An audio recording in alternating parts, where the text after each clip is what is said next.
Back in January, Thomas Mulcair promised the CBC that if he wins the election, he'll give them $115 million. Today, I'm announcing the NDP would cancel $115 million in cuts that were announced in the 2012 budget. Now, politicians make spending promises all the time, but this is different. When you promise $1 billion to the dairy industry or the auto industry, you're hoping for votes, but you're not hoping for free milk or free cars from them. But when you tell political journalists in an election year, hey, CBC journalists, if I win, I'll give you $115 million, that's not a normal promise, because the people you're promising the money to, well, they can help you win. They can cover your campaign more favorably. Now, we already know that CBC journalists are partisan. As I demonstrated in this video here, the Journalists Union voted to spend their union dues on an officially registered anti-Stephen Harper third-party campaign in this election. So we know journalists aren't neutral. Thomas Mulcair was just telling them how big a payoff they'd get if they help him win. Of course, Justin Trudeau knows how to play that game, so he trumped Mulcair. He outbid him with a $150 million promise to the CBC. So you've got hundreds of CBC journalists spinning this election campaign like their jobs depend on it, which it probably does. Which brings me to this news story on the CBC. Check it out. Mary Walsh, a comedian from St. John's, has made a bizarre anti-Stephen Harper campaign commercial. It is so unfunny. I won't subject you to all of it. It's so long, too. I just want to play a little bit of it to you. Here, take a look. Hi, I'm Marg Delahunty, and as everyone knows, I simply adore Stephen Joseph Harper. So, help save poor Stassi Steve this season. God knows here Harper doesn't have enough sense to save himself. What? Stassi Steve? Herr Harper? In case you don't know, the Stasi was the name of the East German secret police, the kind of people who would murder you if you opposed the regime. They were the successor agency to the Nazi Gestapo. That's what the Stasi was. Herr Harper. Herr is German for Mr. It's what Hitler was called, Herr Hitler. You can't escape the reference here. She just called Harper a Stasi agent, and now she's comparing him to Hitler himself. I'm not going to take any time to show you how offensive that is, not just to Harper, but to people who really were brutalized and murdered, both by the Stasi and by the Nazis. Walsh is saying that Harper is comparable to a Nazi, which means the Nazis are comparable to Harper. So maybe the Nazis weren't that bad, just disagreeable. It's a disgusting personal insult, but not just to Harper, to 6 million Jews and millions of others. I'm not saying ban Mary Walsh or charge her with hate speech. I'm just saying she's nuts. She hates Harper so much, and so does the CBC. They've lost it. They've lost all perspective, all reasonableness. They don't even know what they look like or sound like anymore. It's cringeworthy, but that's what Mary Walsh is like, without a laugh track.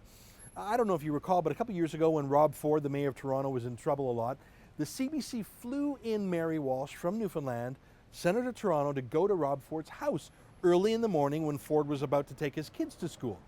She stormed onto his home, his property, and blocked his way to open the door of the family car. He didn't engage with her. He asked her to step aside. When she wouldn't, he just went back into his own house, and then she muttered something completely unfunny. But back then, the CBC layered on laugh tracks to make it seem like it was a humorous moment rather than just some angry, deranged, has-been hack doing a political hit job. Here, let me show it to you with the laugh tracks removed, just to show you that Mary Walsh is not a comedian. She's an unfunny political hack used by the CBC as a hatchet man. Here, take a look. Mayor Ford, it's me, Marg Delahunty. Oh, but I go Mayor to my car, please? Because I gave up the Princess Warrior stuff, but when I saw what was happening to you, I came all the way from Newfoundland to talk to you, honey. But the plug in the jug, keep the muzzle undug. He was a much gutsier kind of fella than that. Mary Walsh is gross. She's not a comedian. She's a political hack, always was. So why should it surprise you that she's being hauled out one more time by the CBC? Stassi Steve, Herr Harper. It's not funny, but this isn't about laughs. It's about getting that success fee, getting that commission from Mulcair or Trudeau, anybody but Harper. Let me leave you with the most damning thing I can. It's not a comment from me. It's not a criticism from me.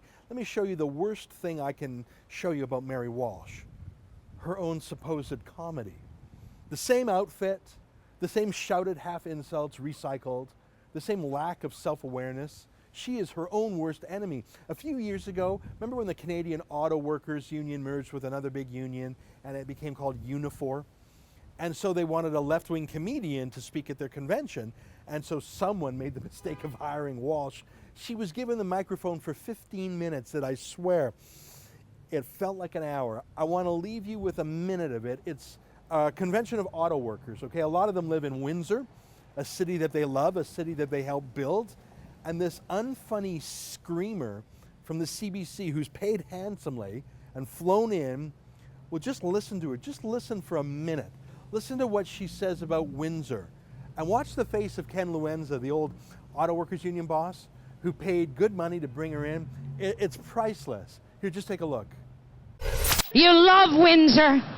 You love Windsor, don't you, Ken? Yes. And it's obvious, you can see why, because, I mean, well, Windsor is, well, sure, nobody can deny, can they, Dave? It's got a first-class view of Detroit, and it's held in such high regard. I think people now commonly refer to Windsor as the Earth's rectum. But, Shakon Sangu, Ken, what said Mrs. Murphy when she bent down and kissed that cow? So there you'll be, retired, tucked into the Earth's rectum, cov off like an oriental potentate, scarfing down all the chocolate bars you want, practically haunting the Windsor racecourse, betting, just tearing through that big CAW pension, betting on the ponies. But my God, Kenny, with your luck with the horses, you could be dead broke, my darling, in no time. Mary Walsh is an appalling human being. But worse than that, she's just not funny. For TheRebel.media, I'm Ezra Levant. Ow! We're building a studio. Help us out. Click here or visit buildthedream.ca.